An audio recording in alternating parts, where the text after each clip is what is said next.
اللہ علیہ نبی الامی صلی اللہ علیہ وسلم۔ اللہ رب العزت کا بہت کرم ہوا، احسان ہوا کہ اللہ رب العزت نے ہم سب کو دین کی نسبت عطا فرمائی ہے۔ آج انشاءاللہ جس تعلق سے ہم بات کرنے والے ہیں، آج کا جو ہمارا درس ہے وہ پڑوسیوں کے تعلق سے ہے، اور ہر درس میں الحمدللہ جو حقوق ہے وہ وقتاً فوقتاً ہم پڑھ رہے ہیں، کیونکہ حقوق جو ہے وہ بہت زیادہ اہمیت کا حامل ہے۔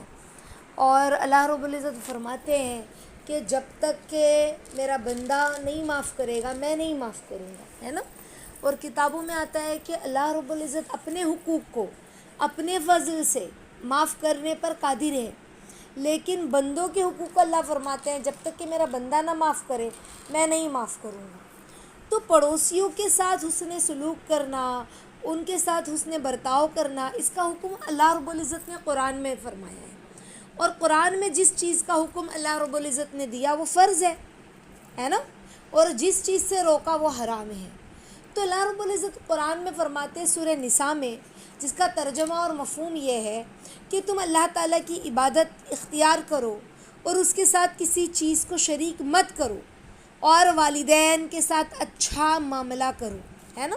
یہاں پر والدین کا جو ذکر اللہ نے کیا ہے وہ فوراً اپنے بات کیا کہ کسی کو اس کے ساتھ اللہ کے ساتھ شریک مت کرو، اور والدین کے ساتھ اچھا معاملہ کرو، یہ نہیں کہا نماز پڑھو، ہے نا۔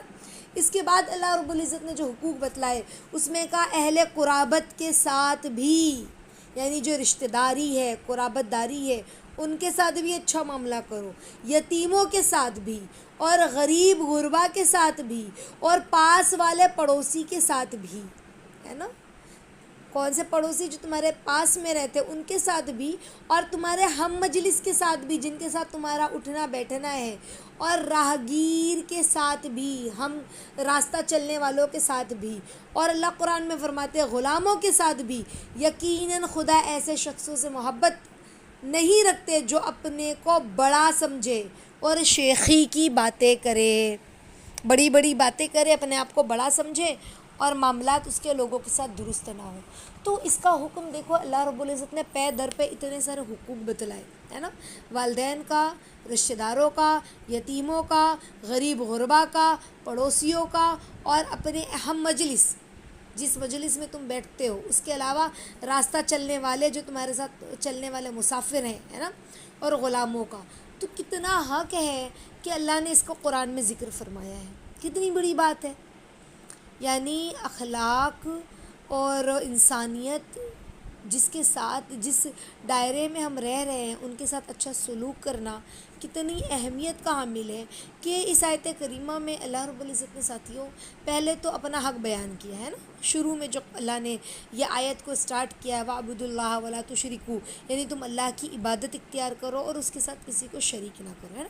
تو اللہ نے ایک خدا کو ماننا، اس کی عبادت کرنا، اس کے ساتھ کسی کو شریک نہ بنانا، اس کی دعوت دی ہمیں، ہے نا، اس کے بارے میں بتلایا۔ پھر اسلام کی جو بنیاد اور اس کا اساس یہی ہے نا۔ پھر اللہ نے انسانوں کے حقوق اس کے بعد بیان فرمائے، اور جس میں سب سے پہلے والدین کے حق کو ذکر کیا۔ اس کا کیا مطلب؟ بالکل واضح مطلب یہ سمجھ میں آتا ہے کہ خدا وحدہ لا شریک لہ کے بعد اگر کسی کا احسان ہے ہم پر، ہے نا، انسان پر اگر کسی کا احسان ہے، آدمی اس کے احسان پر مجبور ہے کہ اس سے خدا پاک کے احسان کی طرح مستفی نہیں ہو سکتا، تو وہ والدین ہیں، سمجھ ہے۔ والدین کا حق ہے، خدا کے بعد اگر کسی کا حق ہے تو۔ اس کے بعد انسان جس ماحول میں، جس کنبے میں، جس خاندان میں رہتا ہے اس کے ساتھ احسان کا برتاؤ کرے، ہے نا۔ پھر تیسرے نمبر پر تمام رشتہ داروں کے ساتھ اس نے سلوک کی، اللہ نے تاکید کی۔ پھر اس کے بعد گھر کے بغل میں جو پڑوسی ہوتے ہیں نا، جس سے قرب جوار کی وجہ سے وابستہ ہوتا ہے بندہ، ہمارے قریب میں، ہمارے پڑوس میں، ہمارے محلے میں، ہے نا، شادی بیاہ میں ہے، اور کیا کہتے ہیں دیگر گھریلو ضروریات میں، ہمارے بغل میں ہونے کی وجہ سے، ہمارے پڑوس میں ہونے کی وجہ سے بسا اوقات ان کی مدد وغیرہ کی ضرورت بھی پڑتی ہے نا، کبھی ان کو ہماری، کبھی ہم کو ان کی. اس لیے چوتھے نمبر پر اللہ رب العزت نے جن چیزوں کو ذکر کیا، جس حقوق کو ذکر کیا، وہ پڑوسی کے حق ہے نا. اور اس کے ساتھ حسن سلوک کی اللہ نے تاکید کی ہے. اور قرآن پاک میں اسی مقام پر اللہ نے 2 لفظوں کو ذکر کیا ہے نا، جاری ذی القربا. اس سے کیا مطلب؟ مراد پڑوسی جو مکان سے متصل ہیں، یعنی تمہارے گھر کے ایک دم قریب میں تمہارا گھر ان کا گھر ملا ہوا، ایک دیوار، ایک ہوتا ہے نا ایک جسٹ بازو میں پڑوسی ہے نا. پھر اللہ رب العزت نے اس کے آگے کہا جاری جنب سے مراد کیا ہے؟ جاری ذی القربا. اس کے بعد اللہ نے دوسرے پڑوسی کا ذکر کیا جو مکان سے کچھ فاصلے پر رہتے ہیں، یعنی ہمارے محلے میں ہی ہے، ہمارے ایریے میں ہی ہے. سمجھ؟ ابن عباس رضی اللہ تعالیٰ عنہ فرماتے ہیں نا ساتھیوں کہ جاری ذی القربا یعنی وہ شخص جو پڑوسی بھی ہے، رشتہ دار بھی ہے، اور اسی طرح سے 2 حق جمع ہو گئے نا، پڑوسی بھی اور رشتہ دار بھی. اور جاری جنب سے مراد کیا ہے؟ وہ شخص جو صرف پڑوسی ہے، رشتہ دار نہیں ہے. اس لیے اس کی وجہ سے پہلے جاری ذی القربا کو اللہ نے ذکر کیا. سمجھ رہے ہیں؟ اب دیکھو پڑوسیوں کے حقوق کے تعلق سے کیا آتی ہے بات. کتابوں میں، حدیثوں میں آتا ہے کہ ایک حدیث میں ہے کہ پڑوسی 3 قسم کے ہوتے ہیں. ایک وہ جس کے 3 حقوق ہیں، پڑوسی بھی ہے، رشتہ دار بھی ہے، مسلمان بھی ہے. تو 3 حق ہو گئے اس پڑوسی کے. سمجھ رہے ہیں؟ دوسرے وہ پڑوسی جس کے 2 حق ہیں، ایک تو مسلمان ہونے کی وجہ سے، ایک پڑوسی ہونے کی وجہ سے. اور ایک پڑوسی وہ ہوتا ہے جو مسلمان نہیں، غیر مسلم ہے، لیکن ہے تو ہمارا پڑوسی، تو اس کے بھی حق اللہ نے بتلائے، پڑوسی کے حق. سمجھو؟ تو پتہ کیا چلا؟ غیر مسلم پڑوسی کا بھی حق ہے، اس کی رعایت بھی کی جائے، اسے بھی تکلیف نہ دی جائے، اگرچہ وہ مسلمان نہیں ہے تو کیا وہ ہے تو ہمارا پڑوسی. سمجھ رہے؟ تو مسلمان پڑوسی کا پھر کتنا زیادہ حق ہوگا، آپ سمجھ سکتے ہو.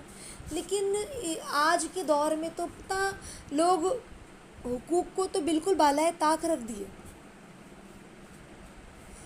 لوگ ایک دوسرے کو اذیت پہنچانا، جیسے کہ اس سے پہلے بھی ہے نا کہ ہمارے گھر میں کوئی دعوت ہے، کوئی فنکشن ہے، تو پھر تیز آواز میں کچھ کسی کے گھر میں نعتی لگی ہے، کسی کے گھر میں تلاوت ہی کسی نے اسپیکر پہ لگا دیا ہے، پڑوسی کو تکلیف ہو رہی ہے. سمجھ رہے؟ تو یہ پڑوسیوں کے حقوق سے نہیں ہے کہ ہماری وجہ سے کسی پڑوسی کو تکلیف ہو. ایمان والا اپنے پڑوسی کو تکلیف نہیں دیتا ہے. اللہ کے نبی صلی اللہ علیہ وسلم کی حدیث ہے، جو خدا پر اور آخرت کے دن پر ایمان رکھتا ہے نا، تو وہ اپنے پڑوسی کو تکلیف نہیں دیتا.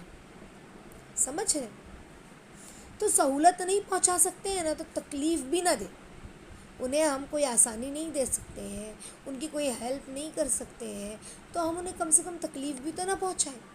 ہاں، مسلمان کے ساتھ ہی نہیں بلکہ عام انسانوں کا بھی ساتھ یہی حق ہے.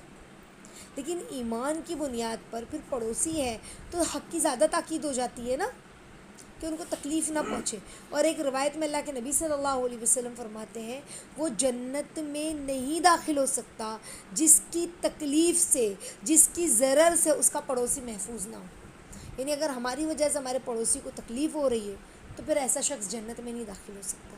بس اوقات بچے ہوتے ہیں چھوٹے چھوٹے گھروں میں، ہے نا. اب کیا ہوتا ہے، بچے باہر نکلے اور کھیلتے کھیلتے پیشاب کر دیا. سمجھ؟ اب ہم نے اس کو صاف نہیں کیا، بھائی ہمارے گھر کے دروازے کے سامنے ہے نا، ہم کبھی بھی کریں گے، ہماری مرضی ہے. لیکن لوگوں کا آنا جانا ہے، ان کے بچے بھی کھیل رہے ہیں، تو ان کے بچوں کے پیر اس میں لگ رہے ہیں، وہ گھر میں آ رہے ہیں، وہ کہہ رہے بھائی ہٹا لو، ہے نا، صاف کر لو. یا پھر اسی طرح سے ہم نے جوتے چپل اتنے پھیلا کے رکھے ہیں کہ بیچارہ وہ پڑوسی جب اپنے گھر سے نکلتا ہے تو وہ لڑکھڑا کے گرنے لگتا ہے ہمارے جوتے چپل کی وجہ سے. کوئی بھی چھوٹی سی چھوٹی تکلیف بھی ہمارے پڑوسی کو نہ پہنچے. ہمیں اس چیز کا احساس ہو کہ اللہ کے نبی صلی اللہ علیہ وسلم کیا فرما رہے ہیں. ایک روایت میں آتا ہے کہ انسان، آدمی اس وقت تک مومن نہیں ہو سکتا جب تک کہ اس کا پڑوسی اس کی ضرر سے محفوظ نہ ہو، یعنی اس کی تکلیف سے بچ نہ سکے، اس کے شر سے امن میں وہ رات نہ گزارے، تب تک کہ وہ پڑوسی جو ہے نا وہ مومن نہیں ہو سکتا. سمجھ رہے؟ اور ایک روایت میں تو اللہ کے نبی صلی اللہ علیہ وسلم یوں بھی فرماتے ہیں کہ اللہ کے نبی نے فرمایا کہ مومن کون ہے. اللہ کے نبی نے فرمایا مومن وہ ہے جس سے لوگ امن میں رہیں. مسلمان وہ ہے جس کی ہاتھ اور زبان سے لوگ محفوظ رہیں، ہاتھ سے بھی اور زبان سے بھی. مارا تو نہیں لیکن زبان سے ایسی بات بولی کہ سامنے والے کا دل پھٹ گیا. تو اللہ کے نبی نے فرمایا وہ مومن کیسے ہو سکتا ہے؟ جس کے ہاتھ اور زبان سے لوگ محفوظ نہ ہو. سمجھ رہے؟ اور اسی طرح سے اللہ کے نبی نے اور بھی حدیث آگے بیان فرمائی ہے کہ جس نے گناہ چھوڑ دیا وہ مہاجر ہے نا، اس کو ہجرت کا ثواب ہے. اور اللہ کے نبی فرماتے ہیں خدا کی قسم جس کے قبضے میں میری جان ہے، کوئی بندہ اس وقت تک جنت میں داخل نہیں ہو سکتا جس کے شر سے اس کا پڑوسی محفوظ نہ ہو. اس کا پڑوسی محفوظ نہ ہو. گھر میں چیخنے چلانے کی آواز آ رہی ہے، گالی گلوچ کی، گھر میں جھگڑے لڑائی ہو رہے ہیں اور ہمارے پڑوسی کو تکلیف ہو رہی ہے. سمجھ رہے؟ تیز آواز میں ٹی وی کا والیوم سن رہے ہیں، بچہ تیز آواز میں اتنی تیز سے ٹی وی دیکھ رہا ہے کہ بازو میں آواز جا رہی ہے، پڑوسی کو تکلیف ہو رہی ہے. وہ نماز پڑھ رہے ہیں، تلاوت کر رہے ہیں، ان کے گھر میں اتنی تیز تیز آواز گونج رہی ہے. تو ہمیں اس چیز کا احساس ہو. اگرچہ ہم تلاوت ہی لگا کے رکھے ہوں اسپیکر پہ، اگرچہ ہم نے نعت اور حمدی کیوں نہ لگا کے رکھا ہو، ہم اپنے گھر تک آواز رکھیں نا. باہر کیوں آواز جائے؟ کوئی اٹھ رہا ہے، کوئی لیٹا ہے، کوئی کسی کا بچہ سویا ہے، اور وہ ہم اپنے بچوں کو دوپہر میں کھیلنے کے لیے باہر بھیج دیے جو کہ آرام کا وقت ہے. اب وہ بچے چیخ چیخ کے کھیل رہے ہیں، چلا چلا کے کھیل رہے ہیں، لوگوں کو تکلیف ہو رہی ہے، نیند میں خلل ہے. بچہ سویا ہے تو بچہ اٹھ جا رہا ہے، کوئی بیمار ہے، کوئی پریشان ہے نا. تو اللہ کے نبی نے فرمایا، ایک روایت میں آتا ہے جس نے اپنے پڑوسی کو تکلیف دی نا اس نے مجھے تکلیف دی. کتنی بڑی بات اللہ کے نبی نے فرمائی. یعنی اس بات سے سمجھ میں آتا ہے اللہ کے نبی صلی اللہ علیہ وسلم کی اس بات سے کہ اللہ کے نبی نے کتنی زیادہ پڑوسیوں کا حقوق بتلایا کہ اگر پڑوسی کو تکلیف دی، اللہ کے نبی کہہ رہے تو گویا کہ اس نے مجھے تکلیف دی، یعنی اللہ کے نبی کو دی. اور جس نے اللہ کے نبی کو تکلیف دی یعنی اللہ کو تکلیف دی، اس نے خدا کو تکلیف پہنچائی. یعنی اللہ کے جیسے نہیں ہم کہتے ہیں کہ جس نے میرے دوست کے ساتھ اچھا کیا نا اس نے میرے ساتھ اچھا کیا، ہے نا. ہم کہتے ہیں نا تو کھایا مطلب میں کھایا. اپنے بچے سے کہتے ہیں بیٹا تم نے کھا لیا نا، بس تمہاری ماں نے کھا لیا، تمہاری ماں خوش ہے. اللہ کے نبی نے پڑوسیوں کا حقوق بتلاتے ہوئے اتنی بڑی بات بتلائی کہ پڑوسی کو تکلیف دینے سے مراد مجھے تکلیف دینا ہے. سمجھ رہے؟ اور ایک روایت میں آتا ہے جس نے پڑوسی سے لڑائی کی اس نے مجھ سے لڑائی کی، اور جس نے مجھ سے لڑائی کی اس نے اللہ سے لڑائی کی. اللہ کے نبی کہہ رہے ہیں، حدیث ہے. یعنی پڑوسی سے لڑائی خدا سے لڑائی ہے. چھوٹی چھوٹی بات میں لڑنا نہیں. آج کل بچے چھوٹے چھوٹے بچے ہیں جھگڑ رہے ہیں تو ہم بچوں کی وجہ سے ہم بڑے بڑے لڑنے لگتے ہیں. سمجھ رہے؟ اور چیخ چلا پکار چیخ. ہاں تو اللہ کے نبی فرما رہے ہیں کہ پڑوسی سے لڑائی کی گویا کہ خدا سے لڑائی. یعنی کیوں نہیں؟ کیونکہ خدا کے بندے اور اس کے پیدا کردہ مخلوق ہے نا.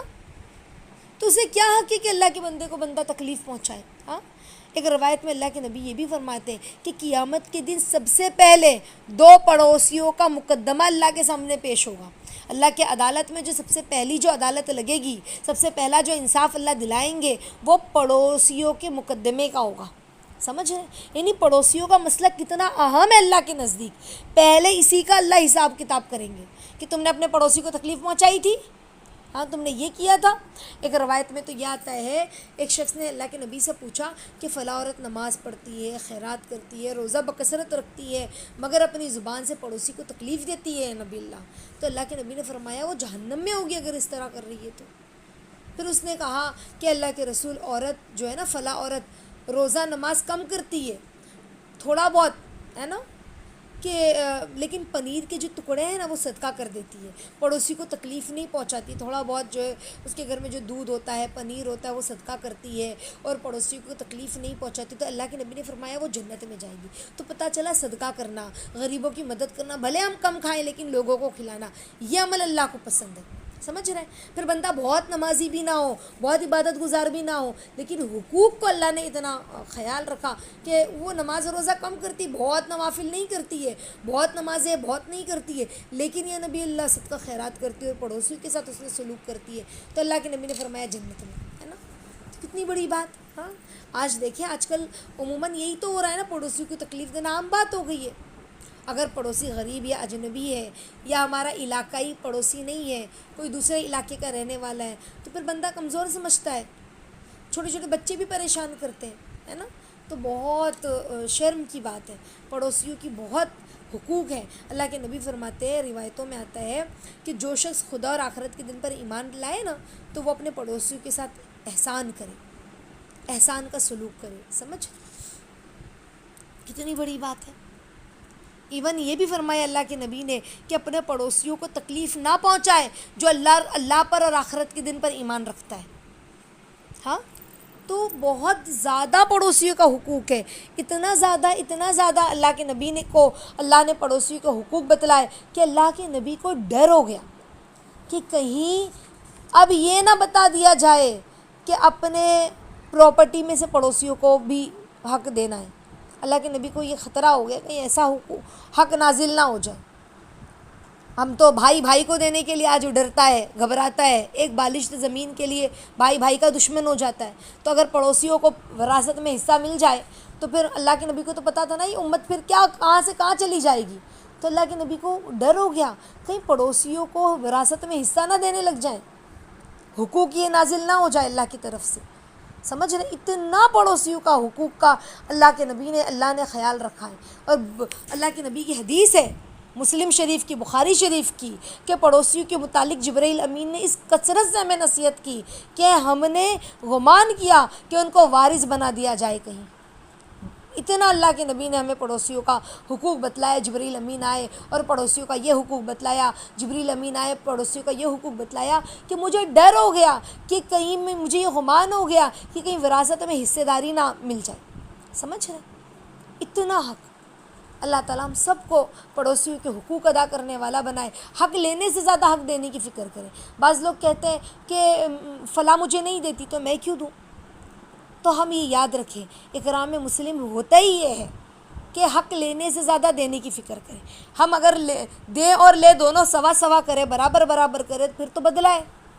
تو لینے سے زیادہ دینے کی فکر کریں تبھی ہم اکرام مسلم میں داخل ہوں گے. آ رہی بات سمجھ میں؟ اللہ تعالیٰ ہم سب کو صحیح سمجھ فہم فراست عطا فرمائے عافیت کے ساتھ. اور حقوق تو بہت زیادہ ہے پڑوسیوں کے. تو میں نے آپ لوگوں کو کچھ پوائنٹس بتلائے ہیں، ورنہ بہت سارے پوائنٹس ہیں جو بہت ساری حدیثیں ہیں، بہت سارے اللہ کے نبی کی اور بھی ایسی باتیں اسلام میں حدیثوں میں کہ جب ہم اس کو سنتے اور پڑھتے تو ہمارا دل ڈر جاتا ہے کہیں ہم سے کمی تو نہیں ہو گئی ہمارے پڑوسیوں کے حقوق میں. تو اللہ تعالیٰ ہم سب کو کہنے سننے سے زیادہ عمل کی توفیق عطا فرمائے. سنقرئک فلا تنسى الا ما شاء الله، سنقرئک فلا تنسى الا ما شاء الله، سنقرئک فلا تنسى الا ما شاء الله. سبحان الله وبحمده، سبحانك اللهم وبحمدك، نشهد ان لا اله الا انت، نستغفرك ونتوب الیک. سبحان ربک رب العزة عما یصفون وسلام علی المرسلین.